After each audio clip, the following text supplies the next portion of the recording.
Off to the movies now, and as music supergroups go, they don't get much bigger than the Bee Gees. They've had 20 #1 hits and sold 220 million records to date. Now a new documentary is revealing never-before-seen footage of the band. Here to break it down for us, the one, the only, Jason Jabba Davis, our Weekend Sunrise movie man. Jabba, good morning to you. Is this a must-see for Bee Gees fans?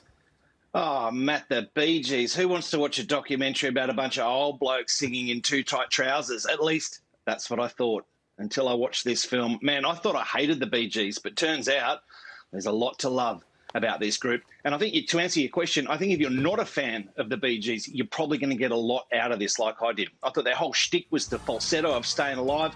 This documentary is directed by a guy called Frank Marshall, who co-founded Amblin Entertainment with Spielberg back in the day.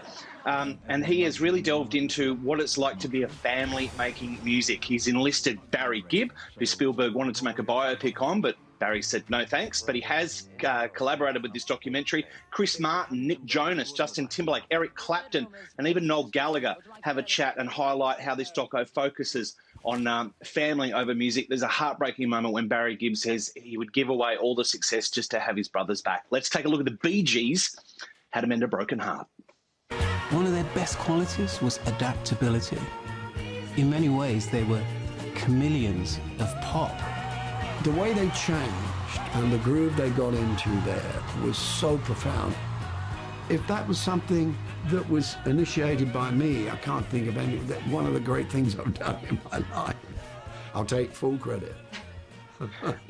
Talking about encouraging the guys to record in Miami, which really turned their career around or evolved into another step. This is massive. Mel and I absolutely love this. I'd watch it again immediately in a heartbeat. Wow. Pure pop perfection. That is big, isn't it? Now, you don't dole out 5 stars often.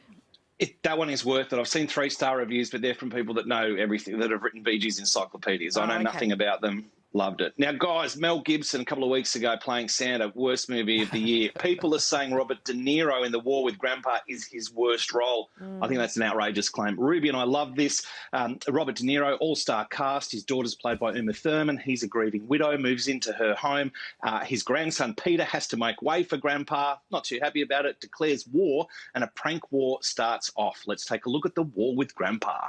Stop that! Stop what? What's going on here? Nothing's going on here. You're supposed to be neutral. I don't even know what that means. It means you shouldn't act like you like him better than me. I do like him better than you. He gave me a cookie. Okay, that sounds worse than it is. It is true a cookie was given, but it was way before this negotiation had even been scheduled. Chocolate chip, my favorite. Mine too.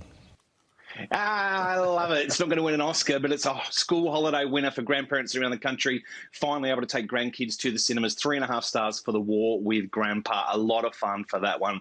De Niro, bless him. Thanks, guys. I know, De Niro, he's doing a lot of films like that, hasn't he, in the back half of his career. A lot of comedy. Look forward to seeing both of them. Thank you, Jabs. Thanks, guys. Cheers.